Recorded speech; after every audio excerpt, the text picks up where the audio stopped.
alasan mau ngutang, mau pinjam duit, tapi ada niat untuk tidak mau membayar. Tidak mau membayar. Iya. Itu bisa dipidana. Bisa dipidana. Iya. Tetapi kalau seumpama begini, saya mau ngutang ini Pak Lawyer, tetapi saya berniat mau membayar, tetapi tidak bisa.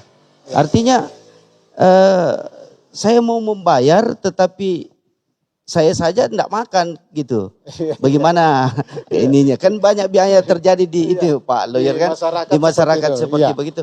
Saya mau membayar, tapi apa yang saya mau bayarkan?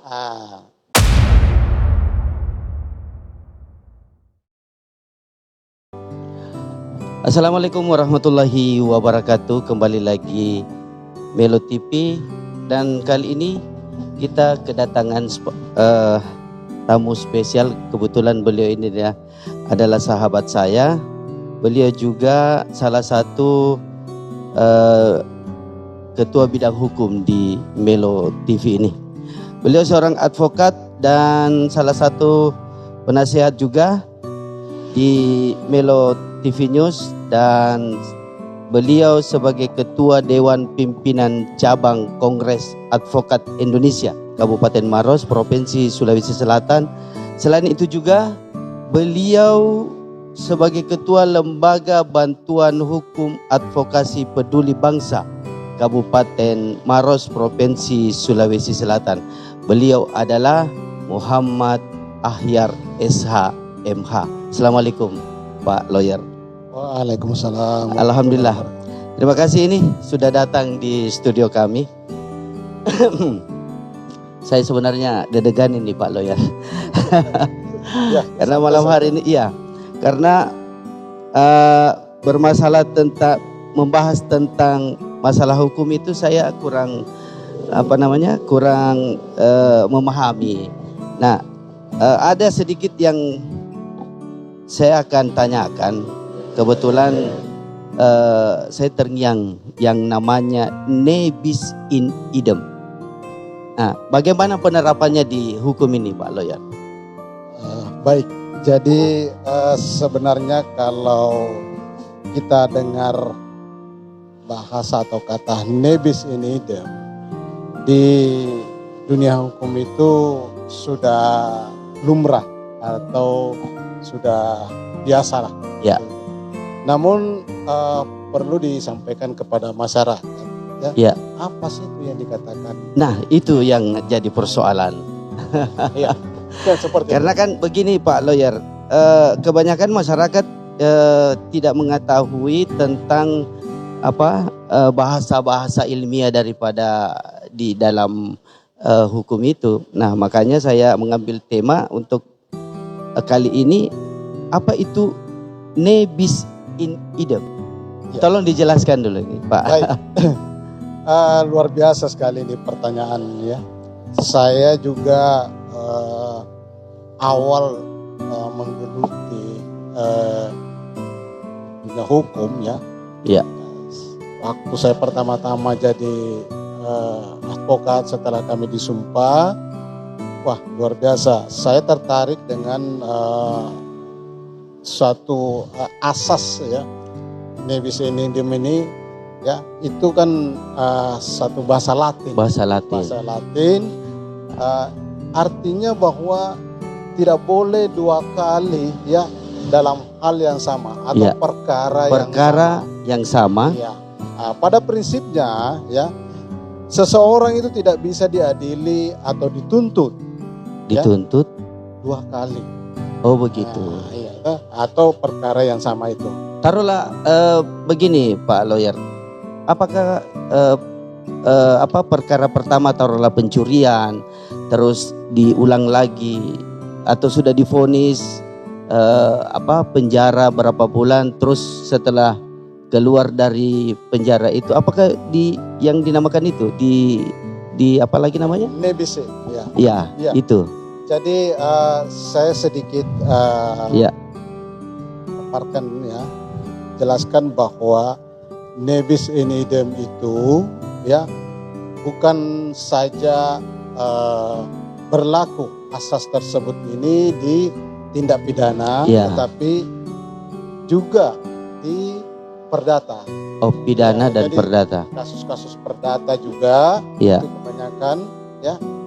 Di pidana juga seperti itu. Ya, Nah, ya. ya kan? Dan seperti yang pertanyaannya moderator ini, bahwa apakah seorang pencuri ya, sudah melakukan perbuatan pidana, ya, anggaplah ini bulan dia mencuri dapatan, terus dia dipidana, lalu dia menjalani putusan sampai selesai, lalu melakukan lagi, anggaplah seperti residivis seperti itu tidak berlaku lagi. Ya. Jadi lain lagi perkaranya. Jadi kalau tindak pidana ya dikatakan nebis in idem itu adalah perkara yang sama, ya, objek yang sama. Ya, pihak yang sama. Iya. Jadi oknum yang sama. Tidak bisa lagi dipidanakan. Itu tidak boleh. Oh, begitu. Tetapi kalau seumpama dia melakukan lagi, Pak Lawyer. Kalau dia melakukan lagi setelah putusan itu ingkrah, itu tidak berlaku. Yang dimaksud di sini adalah ketika masih, contoh nih, jaksa menuntut pencurian misalnya, atau penganiayaan. Betul. Terus dinyatakan bahwa dia bebas. Iya. Dia bebas secara hukum, tidak ada bukti. Tidak terbukti dia menganiaya. Ya. Terus ini lagi dituntut lagi. Diproses lagi. Iya. Dengan pokok perkara yang sama. Iya. Ya, dengan pelaku yang sama, perkara yang sama, dituntut lagi kembali. Iya, maksud saya begitu. Itulah berlaku namanya nebis in idem. Nebis in idem. Jadi dia tidak berlaku lagi. Iya. Oh iya. Begitu juga dalam kasus perdata. Iya. Contoh misalnya satu gugatan sederhana. Iya. Ya. Contohnya? Contoh dalam satu gugatan sederhana itu terkait dengan utang piutang atau prestasi. Itu kan perdata itu ya? Iya, perdata. Iya. Di situ juga kita harus hati-hati. Iya. Iya. Sebab bisa saja perkara ini nebis in idem. Nebis in idem. Salah satu contoh misalnya, ya kan, perdata, gugatan perdata sederhana. Gugatan sederhana ya. Itu anggaplah si Iwan begitu ya. Ya, si A. Si A melakukan one prestasi. Betul. Punya utang sama si B. Iya. Ya, itu 10 juta. Iya. Nah, digugatlah si A ini oleh si B. Iya. Dengan itu tadi uang prestasi. Ada perjanjian yang dibuat 1 bulan dikembalikan duitnya. Iya. Ternyata sampai 1 tahun tidak kembali. Terjadi uang prestasi. Tapi itu bisa diputuskan di pengadilan. Setelah itu putus, gugatan sederhana itu kan ada tenggang waktu, Pak. Iya. Ada tenggang waktu itu 25 hari. 25 hari. Itu dia punya proses pidananya, proses perdatanya itu ya. Gugatannya itu hanya diproses 25 hari. Setelah itu? Setelah itu putus. Jadi tidak ada upaya hukum, misalnya banding apa dan yang salah satunya upaya hukum yang bisa dilakukan oleh misalnya penggugat yang kalah, yaitu keberatan. Ya, jadi dia bisa mohonkan nota keberatan, gitu kan? Tetapi Pak Lawyer, apakah unsur pidana kayak begitu, apakah memang bisa dipidanakan atau bagaimana? Iya, jadi yang kayak piutang itu. Utang piutang itu. Iya. Ya, bisa dipidanakan. Ya, apabila ditemukan, unsur penipuan misalnya. Iya. Jadi kita bisa lihat apakah seseorang ini dengan niat jahat. Diawali dengan niat jahat. Iya. Dengan alasan mau ngutang, mau pinjam duit, tapi ada niat untuk tidak mau membayar. Tidak mau membayar. Iya. Itu bisa dipidana. Bisa dipidana. Tetapi kalau seumpama begini, saya mau ngutang ini Pak Lawyer, tetapi saya berniat mau membayar tetapi tidak bisa. Artinya saya mau membayar tetapi saya saja tidak makan gitu. Bagaimana ininya? Kan banyak biaya terjadi di itu Pak Lawyer kan, di masyarakat seperti begitu. Saya mau membayar tapi apa yang saya mau bayarkan? Inilah adanya upaya hukum perdata tadi.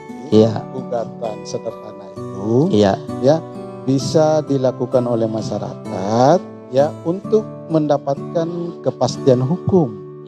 Iya. Jadi sebenarnya satu persoalan hukum itu yang dibutuhkan adalah kepastian hukum. Kepastian hukum dulu. Iya, kepastian hukum dulu.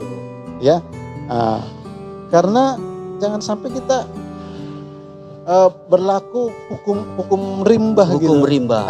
Iya.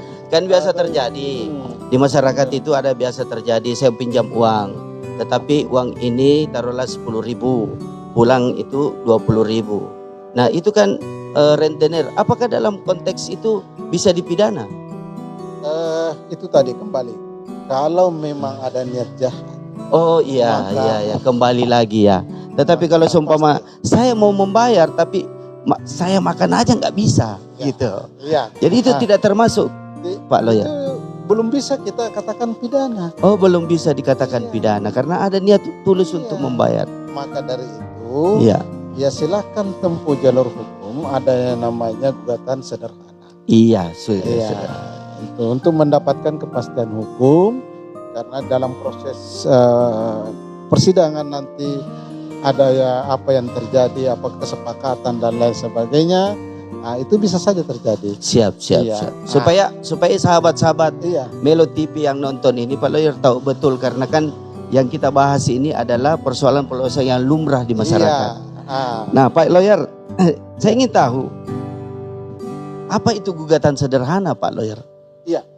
Jadi gugatan sederhana itu ya adalah suatu gugatan yang boleh dikatakan jalur cepat untuk penyelesaian persoalan-persoalan perdata seperti yang tadi dikatakan bahwa ada utang piutang, uang prestasi, iya kan.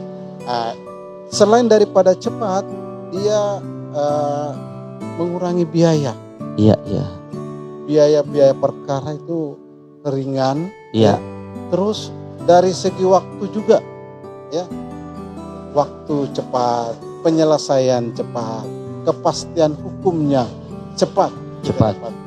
Nah, itulah dikatakan gugatan sederhana. Jadi gugatan sederhana itu salah satu contoh misalnya ya utang piutang di bawah 500 juta. Iya. Nah itu satu. Yang kedua, gugatan sederhana itu ya namanya saja gugatan sederhana, segala sesuatunya itu sederhana. Tidak terkait dengan persoalan tanah. Iya. Oh iya. Tidak ada namanya uang paksa. Iya. Atau istilah dalam bahasa umumnya katakanlah seperti itu, duamsom misalnya seperti itu. Ya kan, atau denda ini. Jadi benar-benar sederhana. Hanya yang dituntut adalah kerugian. Ya. Bagi pihak pengkredit. Misalnya saya punya utang 10 juta, ya saya dituntut 10 juta aja. Kalau dia ada lagi, ini dia kaitkan dengan persoalan tanah. Itu bukan lagi gugatan sederhana namanya. Oh begitu. Iya, gitu. Jadi tidak ada tambahan daripada gugatan tersebut. Pokok perkara itu. Jadi kalau umpamanya saya taruhlah saya mengutang 10.000, harus 10.000 saya yang bayar. Kan biasanya begini, para rentenir atau yang terjadi di masyarakat itu kan biasanya saya pinjam 10.000 kembali 15.000, tetapi saya tidak bisa bayar. Nah di pengadilan itu tetap 10.000 Pak. Tetap 10.000. Oh begitu. Ya jangan sampai begini. Kadang-kadang kan seperti yang dikatakan tadi, 10.000 utang pokoknya, Ya. tambah denda per hari sekian. Iya, itu 1.000 biasa terjadi tuh. rupiah, Iya. ditambah lagi dengan uang paksa lah, Uang paksa. dan lain sebagainya. Nah, iya. Totalnya jadinya 100.000. Iya. Nah, ibaratnya seperti itu. Iya. Ya, atau itu tadi karena kan gugatan sederhana itu adalah di bawah 500 juta. Oh, Di bawah 500 juta. Nah, jadi anggaplah kalau kita tadi ini kan ribuan. Nih kalau kita misalnya utang saya 200 juta. Ya.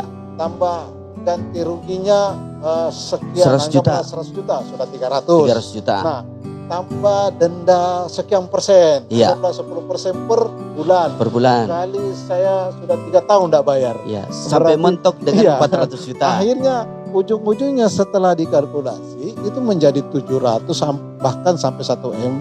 Itu bukan lagi. Oh, bukan gugatan lagi. sederhana. Jadi memang betul-betul disederhanakan. Kalau Ya. cuma utang kita cuma 100 juta ya sudah 100 juta. 100 juta aja yang Ya, keluar. nggak usah pakai Baik. uang ini, uang itu, dan tidak ada hubungannya dengan persoalan-persoalan lain. Persoalan lain ya. Misalnya ada sengketa tanah atau persoalan tanah, Ya. misalnya dijaminkan, Ya.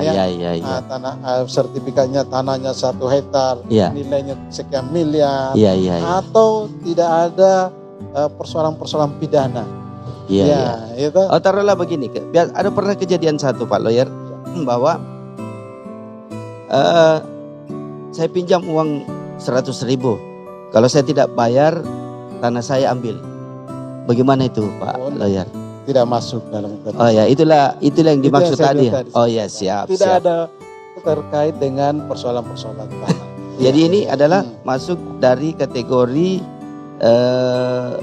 jalur cepat di jalur pengadilan. cepat. Iya, jalur cepat dalam berperkara ya. Iya. Ah, Nah, Pak Lawyer, ini kebetulan juga kan ada beberapa pertanyaan yang saya sudah catat-catat tadi. Oke, sekarang saya bisa simpulkan bahwa gugatan yang diajukan lagi perbedaannya, kalau ada perbedaan di objek atau dasar masih bisa diajukan. jadi, Gugatan yang taruhlah yang tadi Pak Lawyer, gugatan yang tidak bisa diajukan lagi. Kita mulai dari awal lagi Pak Lawyer. Iya. Jadi kembali lagi saya pertegas bahwa gugatan yang sudah dilakukan Ya. dengan pokok perkara yang sama, objek subjek yang sama, Iya.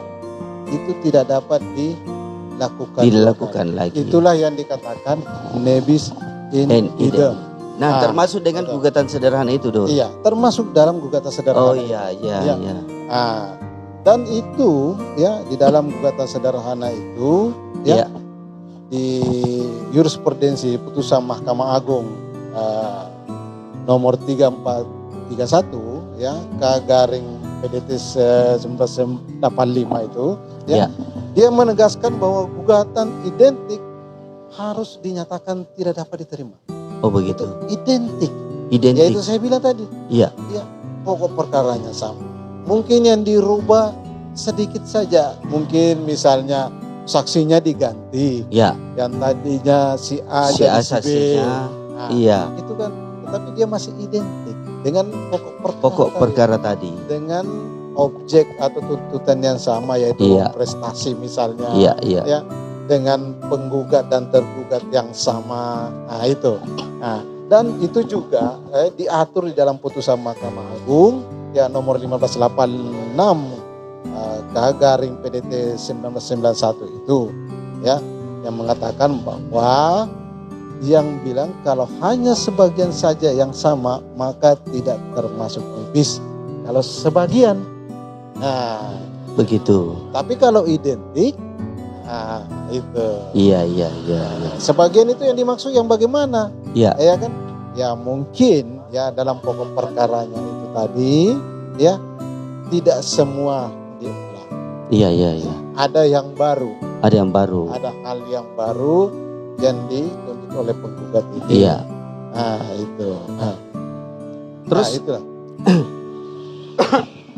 pembahasan ini bagus sekali Pak Lawyer. Nah, tentang yang kita bahas tadi nebis in idem itu, apa-apa lagi Pak Lawyer yang bisa kita sampaikan kepada masyarakat tentang gugatan-gugatan sederhana yang seperti tadi, taruhlah pinjam-pinjam meminjam, terus pencurian yang sederhana-sederhana, supaya masyarakat tahu sampai di sini aja gitu kan. Biasanya orang takut-takut Pak Lawyer, saya nanti di pengadilan, nanti saya tuntut kamu begini sekian.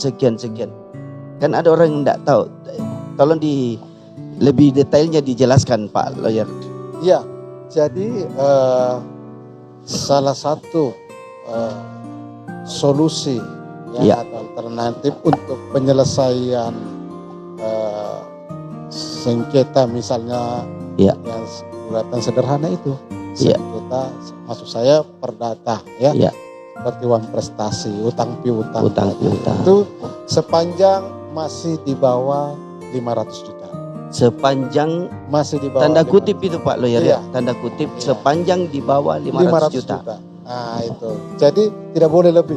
Kalau ada orang punya utang 600 juta itu tidak masuk dalam kategori untuk melakukan gugatan sederhana. Silakan menempuh jalur hukum perdata yang namanya bisa perbuatan melawan hukum, PMH, yang namanya seperti itu. Tetapi kan dari tadi Pak Lawyer mengatakan bahwa yang namanya gugatan sederhana itu kan tidak termasuk dalam kategori hukum yang besar gitu. Ya. Apakah bisa dipidana? Apakah bisa dipidana yang gugatan utang piutang itu Pak Lawyer? Iya. Artinya kan begini Pak Lawyer, saya misalkan bahwa taruhlah seseorang ini meminjam dengan kategori kalau tidak bisa dibayar, saya akan hukum, saya akan lapor ke polisi, nanti saya pengadilankan. Apakah orang tersebut itu bisa dipidana? Ya, kembali saya katakan bahwa terkait utang piutang,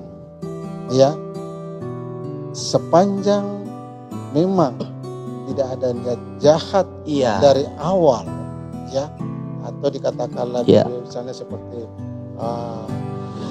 dia tidak sengaja atau tidak ada memang kesengajaan untuk tidak membayar, ini tidak bisa dipidana. Tetapi kalau memang niatnya memang dari awal niatnya jahat, tidak mau membayar, itu bisa dipidana. Itu bisa dipidana. Iya. Sesuai dengan undang-undang yang berlaku. Sesuai dengan undang yang berlaku. Maka dari itu, biasanya kami selaku lawyer itu selalu apabila kami menerima laporan atau pengaduan masyarakat terkait dengan baik itu perkara perdata atau pidana, tentu kami harus telaah dulu dan betul-betul kami pelajari apakah ini masuk di dalam perkara pidana atau perdata. Di situ. Dan kalaupun dia di perdatanya apakah dia ini bisa kategori gugatan sederhana untuk menghindari biaya-biaya besar, mana tak kalah kita punya calon klien ini adalah masyarakat yang kurang mampu, tentunya kita bisa membantu dengan cara seperti itu. Karena gugatan sederhana itu adalah jalur cepat, jalur cepat. Di samping itu biayanya ringan, tenggang waktunya hanya 25 hari. Kan di gugatan sederhana itu pasti ada tahap-tahapannya sehingga bisa dijadikan acuan untuk menjadi perkara. Pertanyaan saya, tahapan-tahapan singkat dari gugatan sederhana itu Pak Lawyer. Jadi berbicara tentang tahapan gugatan sederhana itu, salah satunya adalah bahwa misalnya seperti biaya-biayanya yang ringan, waktu yang singkat, karena dengan 25 hari itu proses persidangan dilakukan. Ya. Terus ada mediasi. Tetap ada mediasi ya dalam hampir semua perkara itu, khususnya perdata itu memang diawali dari mediasi. Diawali dengan mediasi. Siap. Mediasi dulu. Ketika mediasi itu gagal, barulah kita lanjut ke pokok perkara. Seperti itu. Nah, itu tahapan-tahapan. Tahapan-tahapan. Ya. Jadi gugatan sederhana itu juga gugatan yang nilai gugatannya itu di bawah 500 juta. Yang tadi sampai 500 juta. Seperti itu. Ya. Terus setelah tahapan itu, apakah ada hubungannya nebis in idem ini dengan gugatan sederhana tadi? Iya. Artinya berhubungan gimana gitu, Pak? Jadi begini, satu perkara ya yang diulang kembali, ya, seperti misalnya perkara gugatan sederhana, wan prestasi, sudah putus, ya, sudah ingkrah, dan mempunyai kepastian hukum, ya. Apabila dilakukan gugatan yang sama, ya, objek yang sama, subjek yang sama, ya, dengan pokok perkara yang sama, itu bisa dikategorikan nebis in idem. Ya, jadi subjeknya sama, objeknya sama, ya kan, maksudnya para pihaknya. Gitu. Pokok perkara itu ada identik dengan perkara yang pertama tadi, ya, karena mungkin tidak puas, dia lakukan gugatan lagi, ya. Nah, padahal sebenarnya itu sudah mengarah, ya, bahwa putusan berikutnya nanti di gugatan kedua itu bisa nebis, karena nebis ini dia tadi. Itu. Siap. Nah, seperti tadi yang saya katakan, ya, diatur dalam di KUHP, ya, itu. Jadi semua perkara-perkara baik perdata ataupun pidana yang dilakukan dua kali dengan pihak yang sama, ya, para pihak yang sama, ya, objek subjek yang sama, pokok perkara yang sama, ya, maka itu bisa dikategorikan nebis in idem. Iya, gitu. Iya. Terus mungkin penjelasan sudah sudah rampung barangkali, atau ada yang mau ditambahkan, Pak Lawyer? Iya. Jadi saya pertegas lagi bahwa ini satu pelajaran penting bagi kita semua masyarakat pada umumnya, bahwa dalam gugatan sederhana itu, ya, tidak terkait dengan perkara-perkara lain atau persoalan lain, ya. Jadi betul-betul seperti utang piutang, uang prestasi, ya. Terus yang dikatakan nebis itu adalah, atau nebis in idem itu adalah jika objek atau pihak dan dasar gugatannya itu identik sama, maka itu dikatakan nebis in idem. Jadi bagi masyarakat apabila ingin melakukan, ya, upaya hukum atau langkah-langkah hukum terkait dengan persoalan-persoalan yang ada, ya, atau yang dia alami, ya, perlu memang harus konsultasi dulu, ya, kepada mungkin lawyer, yang dipercaya atau ahli hukum, ya, terkait persoalan yang dia hadapi. Ya, jangan sampai salah langkah, ya, yang tadinya ini perkara ini harus masuk ke perdata dilarikan ke pidana, ya, atau sebaliknya. Siap. Nah, maka masyarakat itu pasti rugi, ya, karena kenapa, ya, ketika persoalan contoh misalnya yang disampaikan tadi, apakah utang piutang bisa dipidana? Bisa, tetapi harus dilihat dulu, ya, Pokok masalahnya apa? Niatnya dulu. Niatnya dulu. Oh ya, iya. Niatnya Betul, dulu. niatnya dulu. Iya. Nah, memang agak sulit atau ribet ya. Siapa sih yang bisa tahu niat kita ini mau jahat atau bagaimana? Tetapi dibuktikan dengan apa niatnya itu, Pak Lawyer? Jadi biasanya kita buktikan dengan bukti-bukti yang ada, terus dilakukan, kalau di kepolisian dilakukan penyelidikan. Sehingga terungkap bahwa orang tersebut ini memang dari awal berniat jahat. Iya. Dengan adanya identifikasi itu. Istilahnya kalau dikatakan kita harus tahu mensreanya dulu. Siap. Mensreanya dulu, ya. Apakah ini ada kesengajaan? Ya. Saya mau nipu atau saya mau ambil duitnya ini dengan pura-pura berutang. Ya kan, betul. Saya misalnya, saya punya ada keluarga saya kasihan kecelakaan, butuh biaya pinjam dulu duitnya. Padahal tidak ada keluarganya yang kecelakaan. Benar, betul. Karena memang niatnya itu. Ya. Jadi perkaranya belum ada, tetapi niatnya sudah ada. Niatnya dulu. Itu.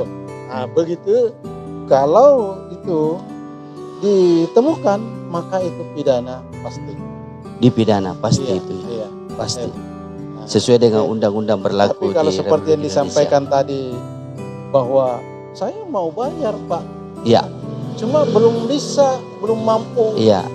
Atau saya mau bayar tapi cuma sekian, 1.000. Ya, utang saya kan 10.000. Saya mau bayar dulu 1.000 dulu lah. Kan gitu. Itu kan ada niat. Berarti ada etika baik. Yang pertama juga ada itikat baik. Nah, saya kira demikian ya. Jadi mudah-mudahan dengan adanya edukasi seperti ini masyarakat lebih mengerti, paham ya tentang persoalan-persoalan hukum yang dihadapi ya. Dan sekaligus ya saya selaku ketua LBH Advokasi Peduli Bangsa apabila ada masyarakat membutuhkan konsultasi gratis ya, setiap hari Kamis, silakan hubungi kami atau ada persoalan-persoalan hukum yang dapat kami bisa bantu. Syaratnya Pak Lawyer? Syaratnya sebenarnya syarat umum saja bahwa yang bersangkutan ini mempunyai bukti-bukti, yang kedua identitasnya jelas, saya kira itu yang umum saja. Terakhir Pak Lawyer, bagaimana tanggapan dengan Melo TV Podcast ini? Ya, jadi dengan adanya Melo TV ini, ini salah satu sarana untuk mengedukasi masyarakat. Iya, baik itu di bidang hukum, sosial, ekonomi, sehingga dengan Melo TV ini, masyarakat jauh lebih banyak tahu tentang persoalan-persoalan di lingkungan sekitar ini. Karena memang kita angkat untuk lingkungan kita saja. Itu. Jadi saya salut luar biasa dengan Melo TV ini, apalagi saya kebetulan ditunjuk selaku penasihat hukum atau tim hukum di bidang di Melo TV ini. Demikian. Terima kasih penjelasannya Pak Lawyer dan sahabat-sahabat Melo TV di manapun Anda berada. Jika menonton YouTube kami, tolong kritik dan saran ada di bawah sini. Untuk konsul nanti ada di bawah sini ya. Nanti kita tampilkan di bawah Pak Lawyer, konsultasi ke Bapak Lawyer kita Muhammad Ahyar SHMH. Jika ingin berkonsultasi gratis juga bisa di LBH-nya beliau. Nanti kami titip nomor telepon. Dan untuk sahabat-sahabat semua, tolong bantu kami untuk share dan subscribe channel kami supaya channel kami bisa berkembang.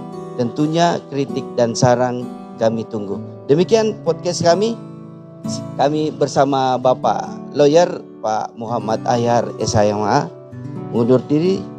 Terima kasih Pak Terima kasih. Lawyer. Mudah-mudahan nanti ada yang kita bahas kembali tentang hukum. Ya. Demikian. Terima kasih. Assalamualaikum warahmatullahi wabarakatuh.